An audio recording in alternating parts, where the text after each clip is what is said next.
En el corazón del desierto persa, hace más de 2500 años, un hombre tuvo una visión que cambiaría el curso de la historia.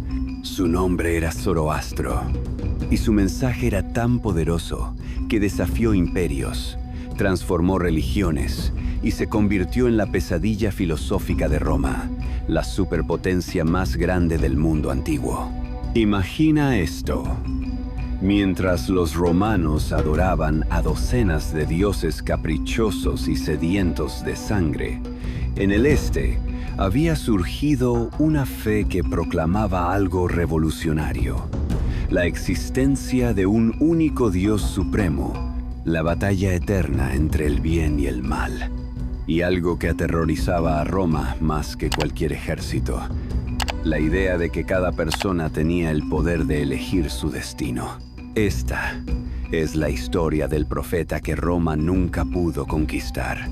No con sus legiones, no con sus espadas, sino porque sus ideas eran invencibles. Bienvenidos a la fascinante historia de Zoroastro, el profeta del enemigo de Roma. Pero antes de sumergirnos en este increíble viaje a través del tiempo, si te apasiona la historia y quieres seguir descubriendo relatos fascinantes como este, no olvides suscribirte al canal y activar la campanita de notificaciones. Y cuéntanos en los comentarios, ¿desde qué parte del mundo nos estás viendo? Nos encanta saber que nuestra comunidad se extiende por todo el planeta. Ahora sí, comencemos este extraordinario relato. Para entender quién fue Zoroastro y por qué representaba una amenaza existencial para Roma, debemos retroceder al siglo VI a.C., a una época en la que el mundo estaba dividido entre imperios brutales y tradiciones ancestrales. Zoroastro, conocido también como Zaratustra en su forma original persa, nació en lo que hoy es el actual Irán, o posiblemente en las estepas de Asia Central.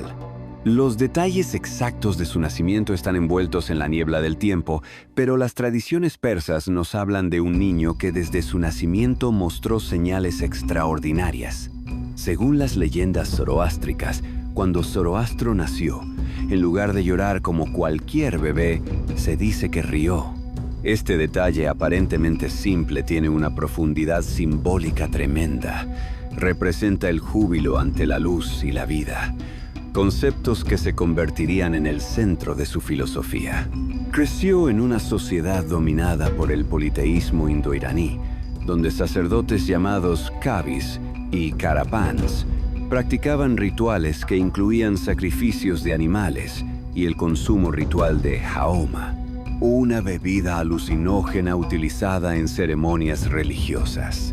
El joven Zoroastro, desde temprana edad, mostró un profundo interés por las cuestiones espirituales. Se dice que pasaba largas horas en contemplación, cuestionando las prácticas religiosas de su tiempo, particularmente los sacrificios sangrientos que consideraba crueles e innecesarios. Su búsqueda de la verdad lo llevó a convertirse en un sacerdote, pero su espíritu inquisitivo no encontraba satisfacción en las respuestas tradicionales. A los 30 años, según la tradición, Zoroastro experimentó lo que cambiaría su vida y, eventualmente, el curso de la historia. Una mañana, mientras participaba en un ritual de purificación en las aguas del río Daití, Zoroastro tuvo una visión que lo transformó por completo. Cuenta la tradición que fue transportado ante la presencia de Ahura Mazda, el Señor Sabio, el Dios supremo de la luz, la verdad y la sabiduría. Esta experiencia mística no fue un encuentro con una deidad tribal o local, sino con el creador del universo mismo, el origen de todo lo bueno y verdadero. En esta visión, Ahura Mazda le reveló a Zoroastro las verdades fundamentales del cosmos. El mensaje era revolucionario para su época. Primero, existía un solo Dios supremo, Ahura Mazda, creador increado del universo. Segundo, el cosmos era el escenario de una batalla cósmica entre las fuerzas del bien, representadas por Ahura Mazda y sus Ameshas Pentas o santos inmortales, y las fuerzas del mal, encabezadas por Angra Mainyu, también conocido como Ahriman, el espíritu destructivo. Tercero, y esto era lo más revolucionario, cada ser humano tenía libre albedrío y la responsabilidad de elegir entre el bien y el mal. Esta elección no era impuesta por el destino o los caprichos de los dioses, sino que residía en el corazón de cada persona. Esta visión del libre albedrío era profundamente subversiva para su tiempo. En una era donde el destino, los presagios y la voluntad arbitraria de múltiples dioses determinaban la vida humana, Zoroastro proclamaba que cada persona era el arquitecto de su propio destino espiritual. Más aún, las acciones de cada individuo tenían consecuencias cósmicas, contribuyendo a la victoria final del bien sobre el mal. No había intermediarios especiales ni sacrificios sangrientos que pudieran comprar el favor divino. Lo que importaba era la rectitud personal resumida en el lema zoroástrico. Buenos pensamientos, buenas palabras, buenas acciones. Zoroastro comenzó a predicar su mensaje, pero como muchos profetas antes y después de él, enfrentó una feroz resistencia. Los sacerdotes establecidos veían en sus enseñanzas una amenaza directa a su poder y privilegios. ¿Cómo podrían mantener su influencia si ya no se necesitaban sacrificios elaborados ni rituales complejos? ¿Cómo podrían justificar sus posiciones si cada persona tenía acceso directo a la verdad divina mediante sus propias elecciones morales? Durante años, Zoroastro predicó sin mucho éxito, enfrentando hostilidad, burlas y amenazas. La tradición cuenta que, frustrado por el rechazo de su pueblo natal, Zoroastro emprendió un viaje que lo llevaría a través de vastas regiones de Asia Central. Fue un periodo de prueba, de refinamiento de su mensaje y de búsqueda de un líder que pudiera comprender y apoyar su visión revolucionaria. Finalmente, su búsqueda lo llevó a la corte del rey Vishtaspa, un gobernante de Bactriana, una región en el actual Afganistán y Asia Central. El encuentro con Vishtaspa fue el punto de inflexión en la misión de Zoroastro. Inicialmente, el rey y su corte eran escépticos.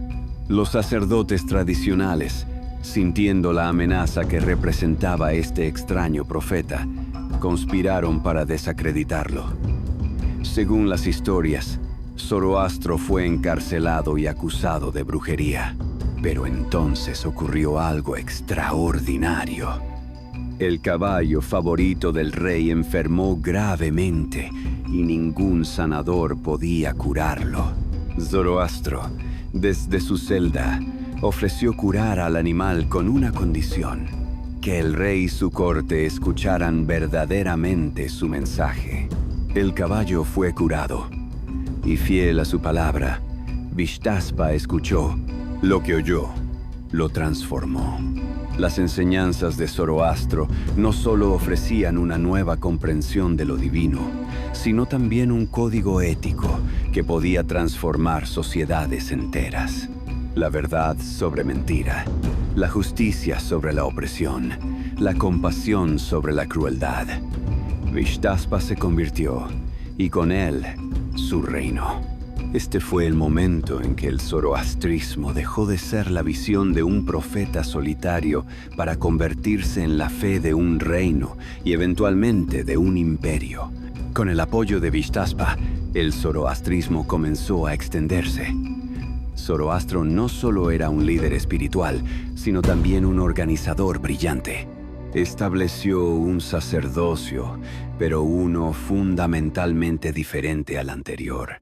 Los sacerdotes zoroástricos, llamados Mobeds, no eran intermediarios necesarios entre los humanos y lo divino, sino más bien guardianes del conocimiento, maestros de ética y mantenedores del fuego sagrado, símbolo de la luz divina de Ahura Mazda.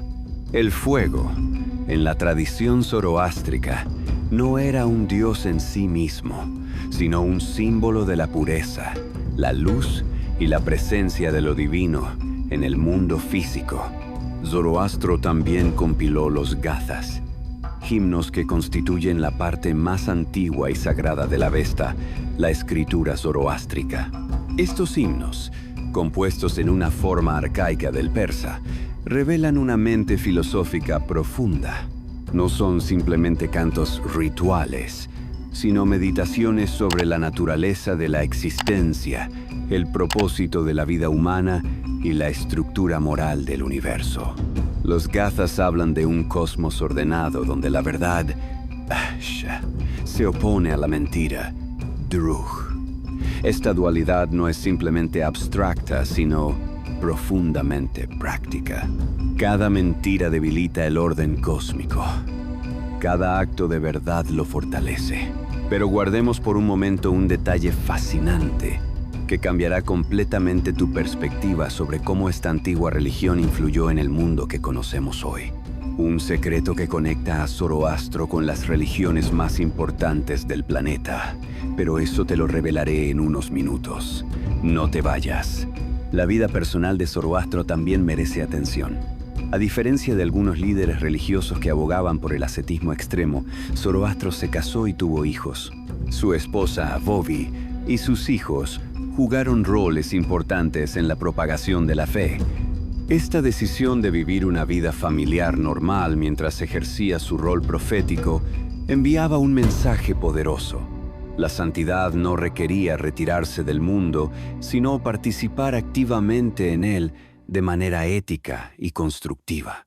El matrimonio, la familia y el trabajo honesto eran vistos como sagrados, medios a través de los cuales se podía servir a Ahura Mazda y combatir el mal en el mundo.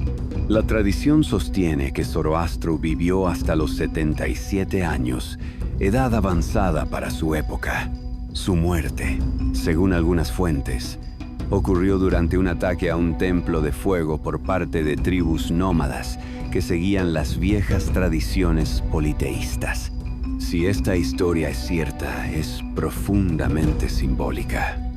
El profeta de la luz murió defendiendo literalmente la llama sagrada contra las fuerzas de la oscuridad y la ignorancia. Pero su muerte física fue solo el comienzo de su verdadera influencia. Después de la muerte de Zoroastro, su fe continuó expandiéndose. En los siglos siguientes, el zoroastrismo se convirtió en la religión oficial de 3 grandes imperios persas sucesivos.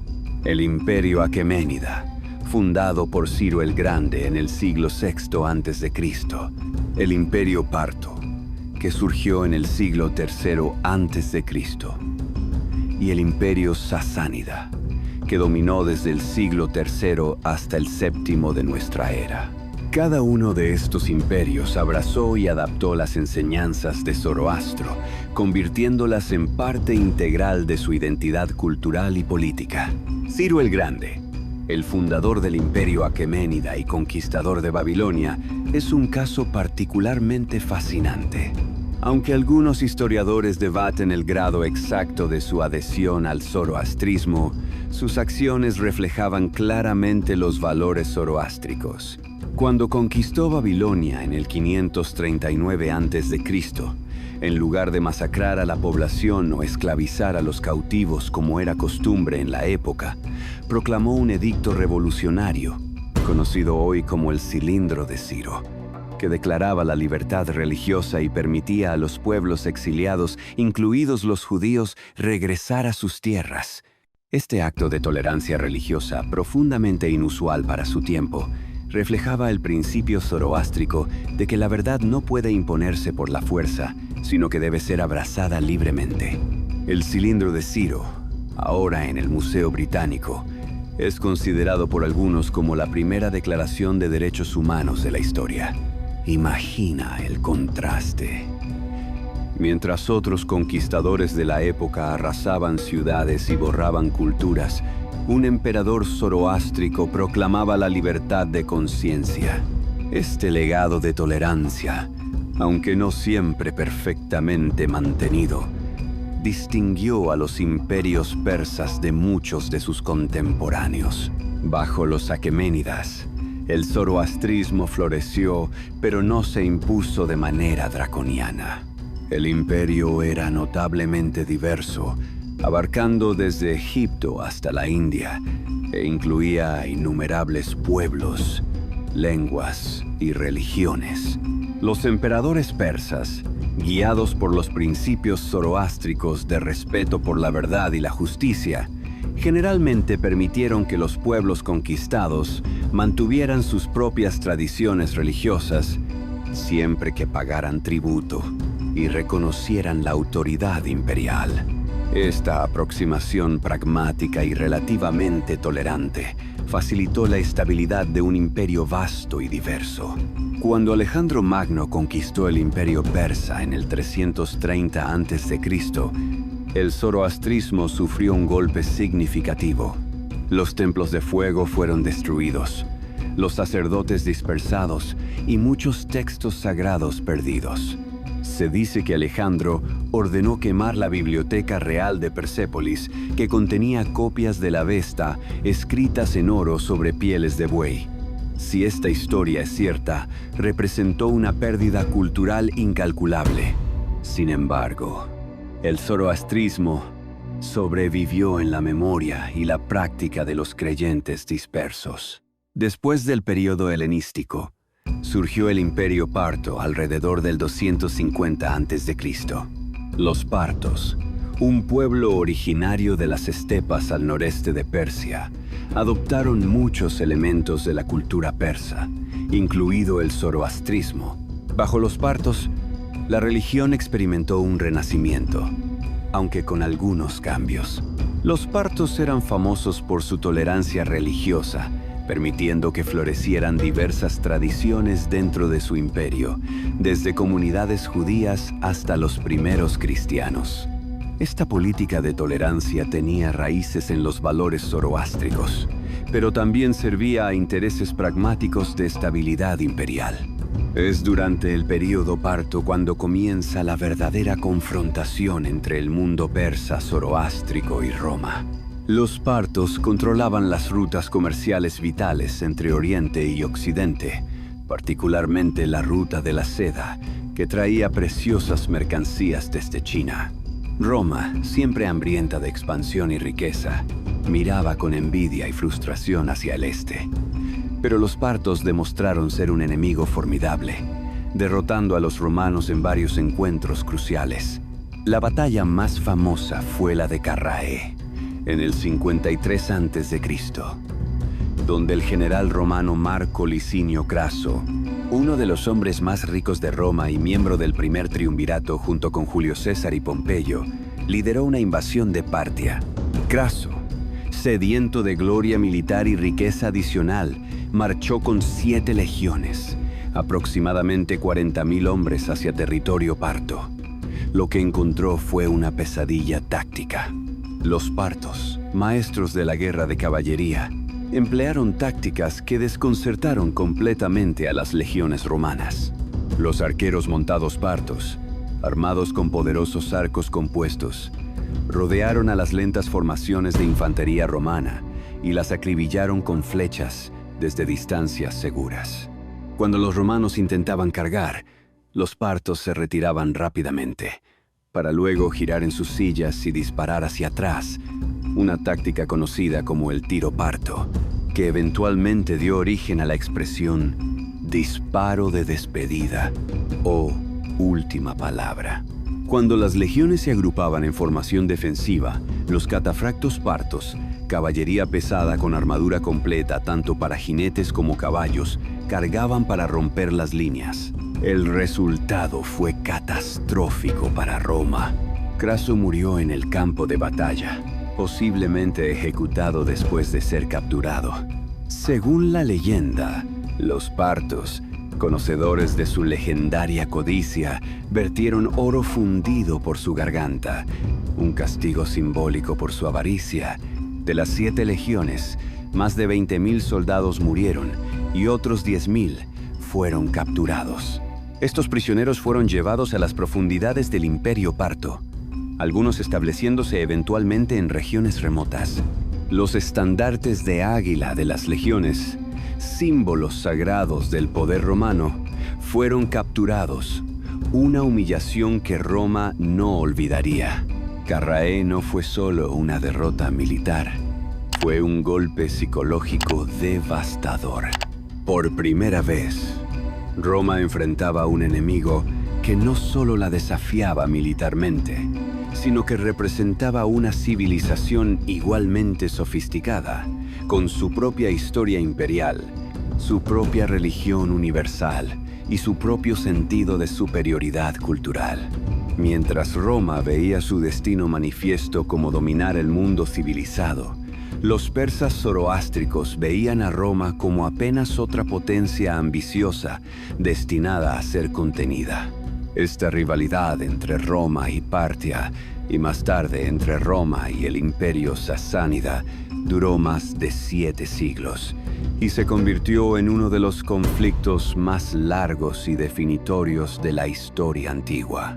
No era simplemente una lucha por territorio o recursos, aunque ambos importaban enormemente.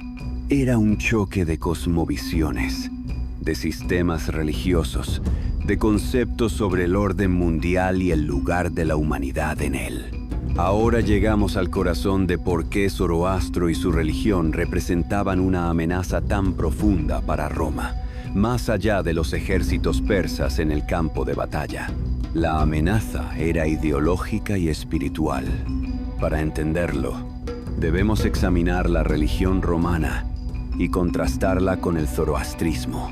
Roma era politeísta, adorando a un panteón de dioses que francamente no eran particularmente admirables desde un punto de vista moral. Los dioses romanos, heredados en gran parte de los griegos, eran caprichosos, vengativos, celosos y frecuentemente se comportaban peor que los humanos que supuestamente guiaban.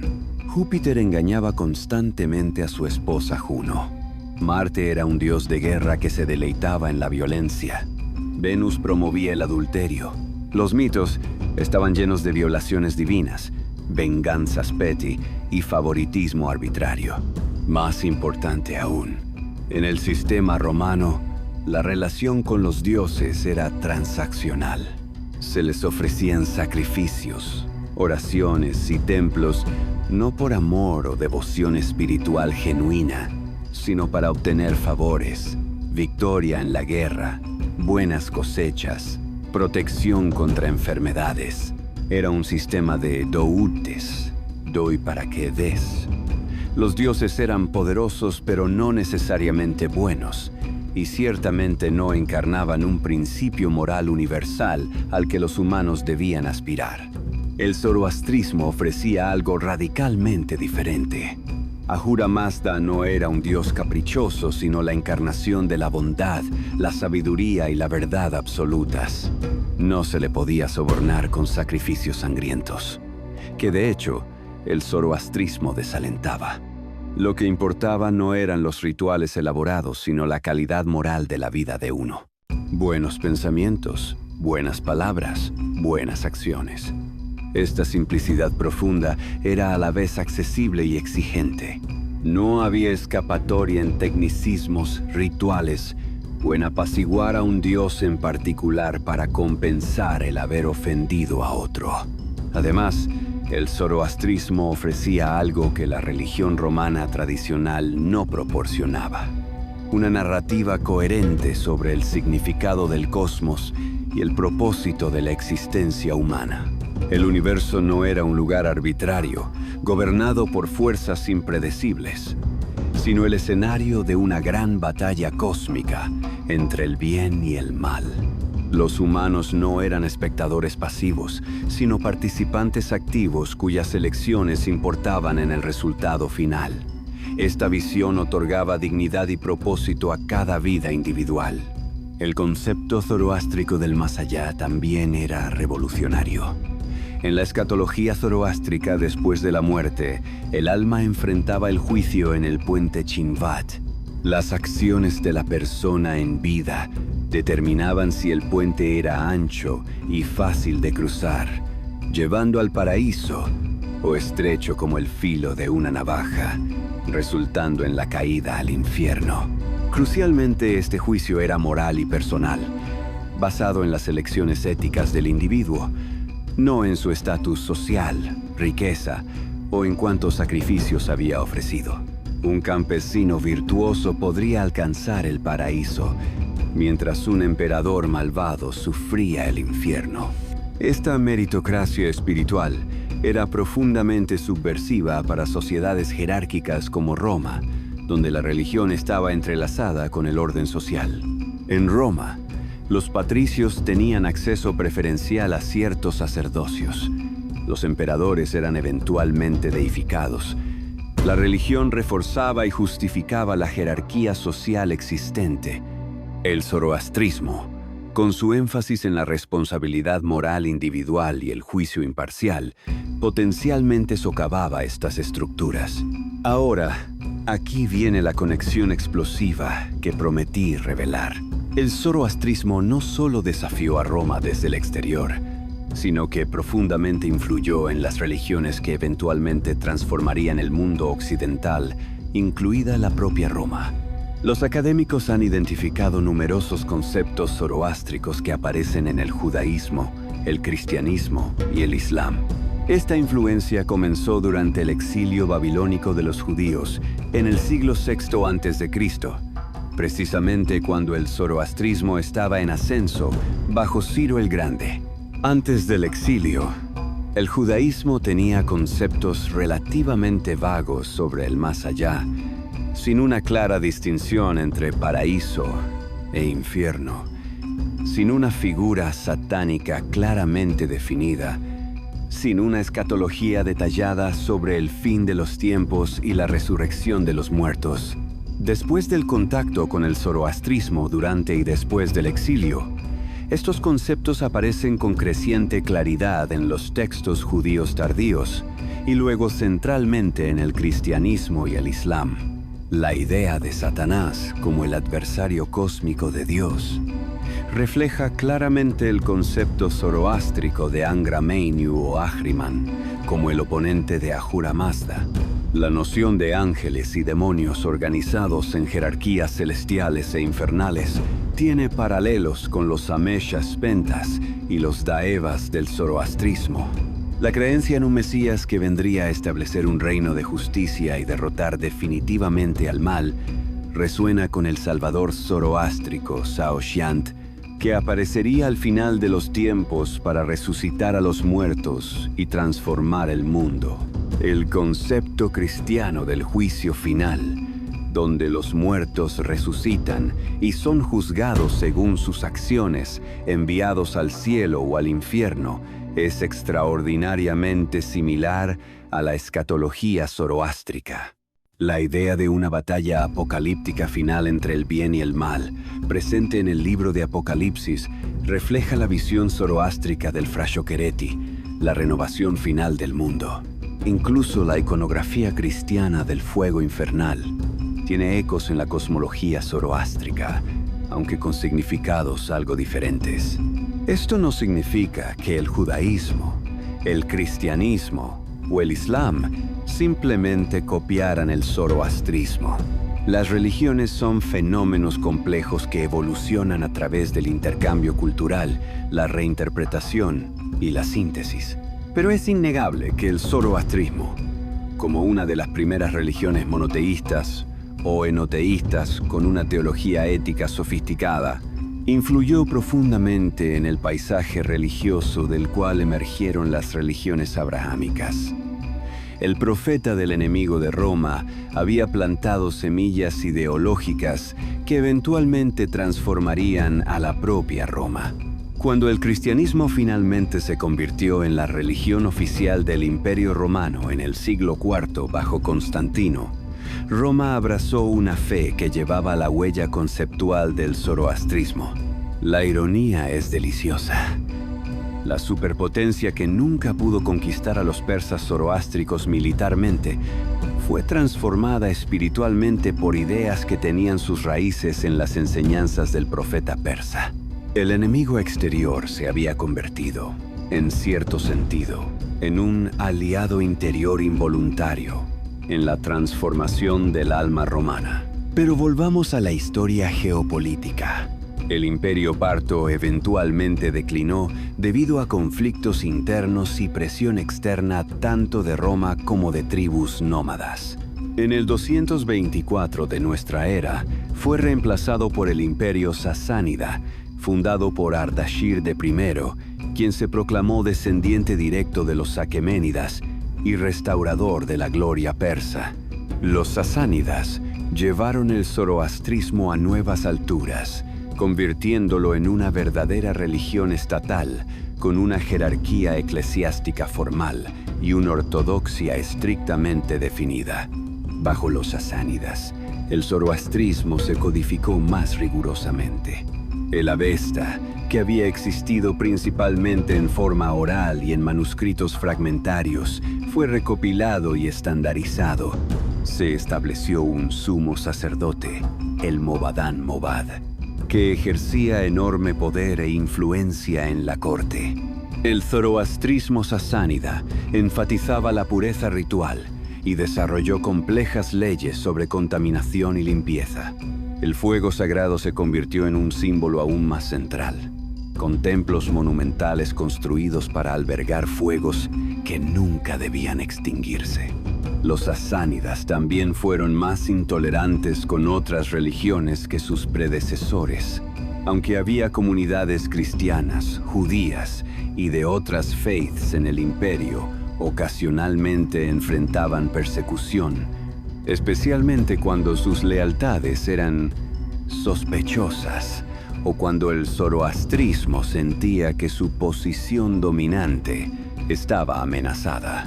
Irónicamente, mientras Roma estaba en proceso de convertirse al cristianismo, Persia estaba profundizando su compromiso con el zoroastrismo, estableciendo las condiciones para un conflicto no solo político, sino crecientemente religioso.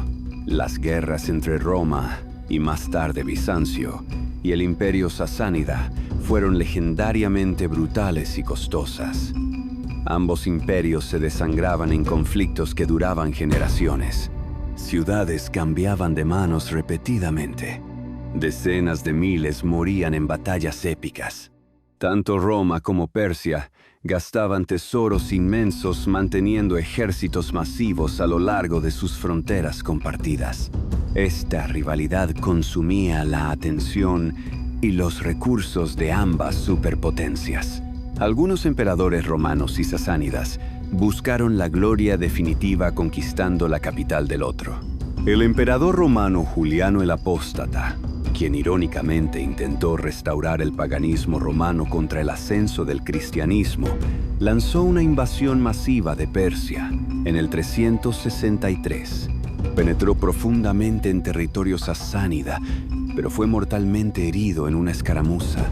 Su muerte y la retirada resultante marcaron el final de las serias ambiciones romanas de conquistar Persia por completo. En el siglo VII, ambos imperios estaban exhaustos.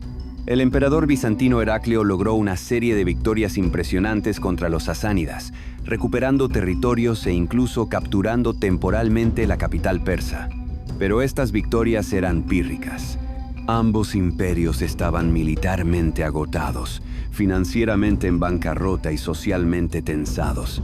Y entonces apareció un nuevo poder que cambiaría todo: el Islam.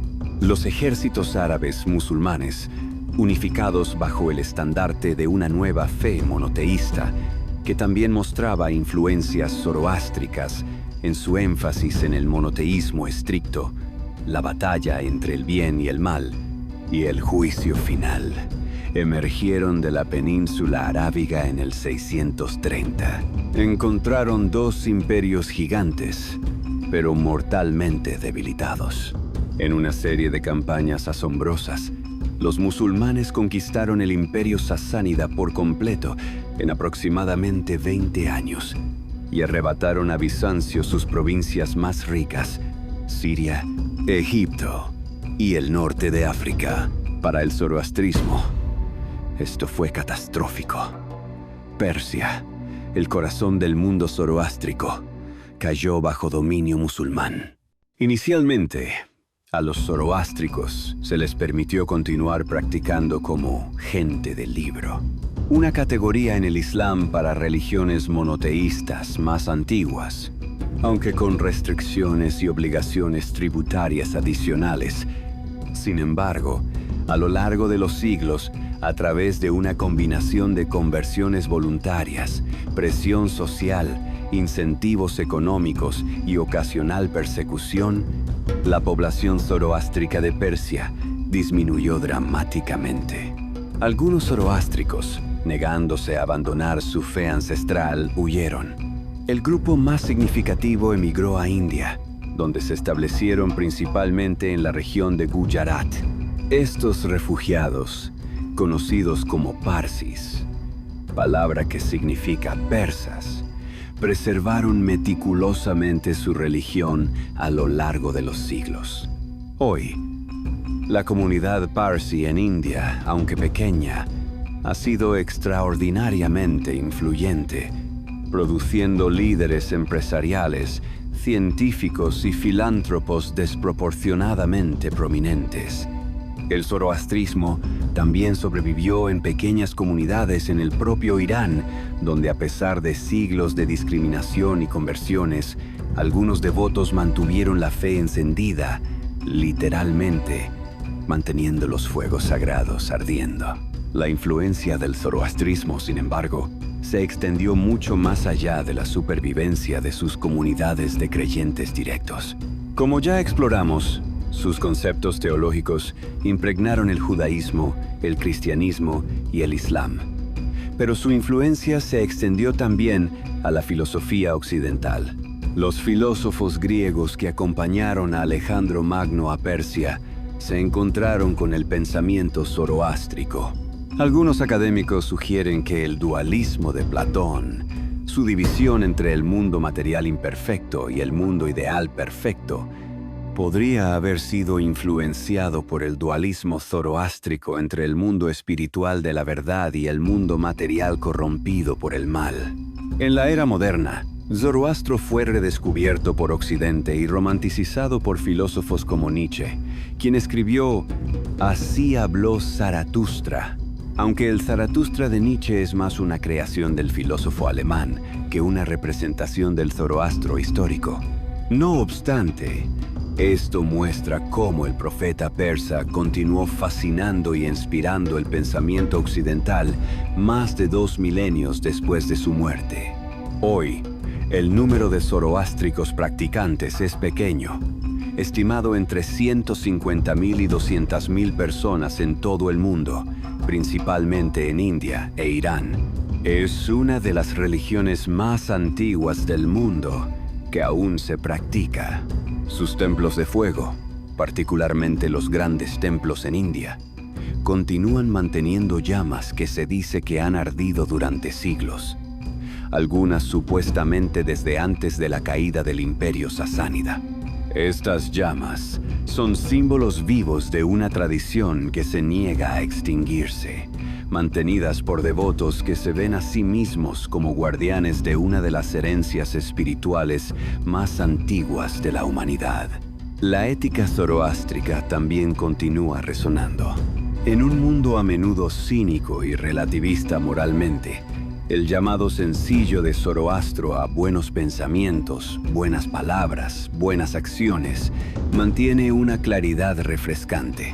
La idea de que cada individuo tiene la responsabilidad de elegir el bien sobre el mal y que estas elecciones tienen consecuencias cósmicas, otorga dignidad y propósito a la vida humana.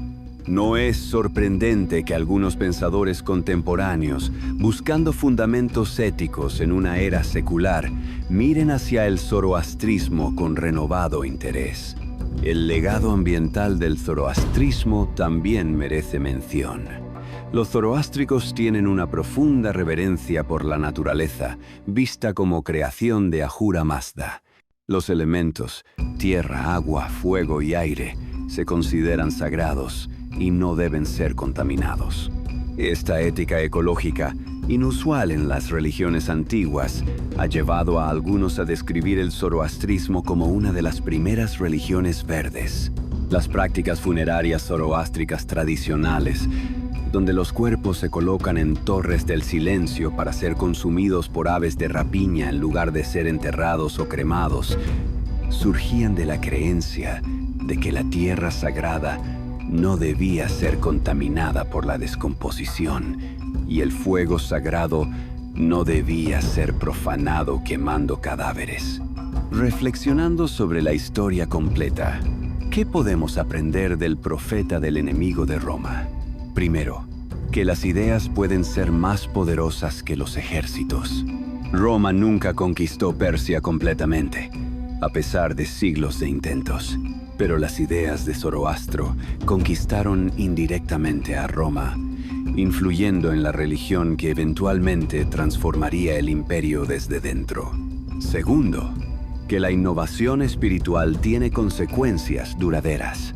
Zoroastro, hace más de 2500 años, articuló conceptos sobre monoteísmo, moralidad individual, libre albedrío, cielo e infierno, juicio divino y batalla cósmica entre el bien y el mal que siguen siendo centrales para la fe de miles de millones de personas hoy.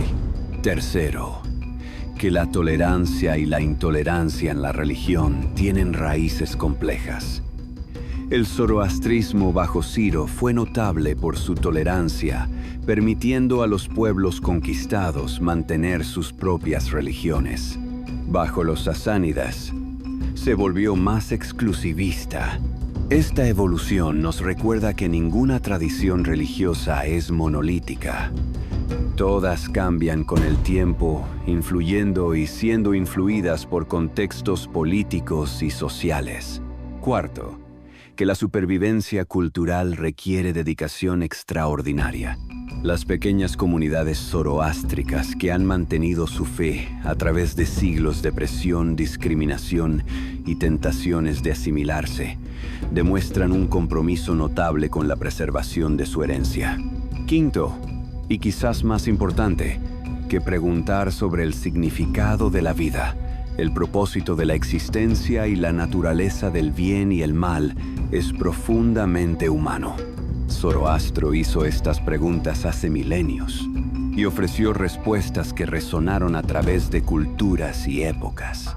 Cada generación hace estas preguntas nuevamente, y cada generación puede encontrar en las antiguas tradiciones de sabiduría, ya sea el zoroastrismo, el budismo, el judaísmo, el cristianismo, el islam u otras perspectivas que iluminan el camino.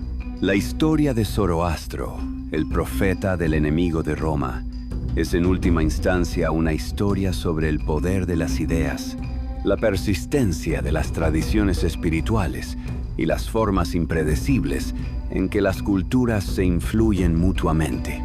Roma y Persia se enfrentaron en innumerables campos de batalla, gastando vidas y tesoros en su rivalidad. Pero en el gran esquema de la historia, lo que ha perdurado no son las victorias militares temporales de ninguno de los dos lados, sino las ideas que cada civilización cultivó y compartió. Hoy, cuando miramos los fuegos sagrados que aún arden en los templos zoroástricos de Mumbai o Yaz, cuando leemos los gathas que Zoroastro compuso hace tanto tiempo, cuando contemplamos cómo sus ideas sobre moralidad y espiritualidad impregnaron las religiones mundiales posteriores, vemos un testimonio de algo extraordinario. Un hombre, en un tiempo y lugar remotos, tuvo una visión de un mundo mejor. Un cosmos ordenado moralmente, donde la verdad vencería a la mentira, donde la luz disiparía la oscuridad, y donde cada persona tendría el poder y la responsabilidad de elegir el bien. Esa visión, a través de caminos tortuosos e inesperados, ayudó a dar forma al mundo en el que vivimos. Roma nunca pudo conquistar esa visión. De hecho, en un giro fascinante de la historia, esa visión eventualmente conquistó partes del alma romana. El enemigo que Roma no pudo derrotar en el campo de batalla, sembró semillas que florecieron en el jardín de su futuro espiritual. Zoroastro, el profeta del enemigo de Roma, nos recuerda que el verdadero poder no siempre viene de las legiones y las espadas, sino de las ideas que capturan la imaginación humana y hablan a las aspiraciones más profundas del espíritu humano. Y así concluye nuestra fascinante travesía por la vida y el legado de Zoroastro, un profeta cuyas enseñanzas desafiaron imperios y transformaron civilizaciones. Si este viaje a través del tiempo te ha fascinado tanto como a nosotros, no olvides darle like a este video, suscribirte al canal y activar las notificaciones para no perderte más historias increíbles como esta. Comparte este contenido con alguien a quien le apasione la historia y cuéntanos en los comentarios, ¿qué aspecto de la historia de Zoroastro te sorprendió más? ¿Conocías la influencia que tuvo en las religiones modernas? Tu opinión nos importa y enriquece nuestra comunidad. Nos vemos en el próximo video, donde seguiremos explorando los rincones más fascinantes de la historia humana. Hasta pronto y recuerda, buenos pensamientos, buenas palabras, buenas acciones.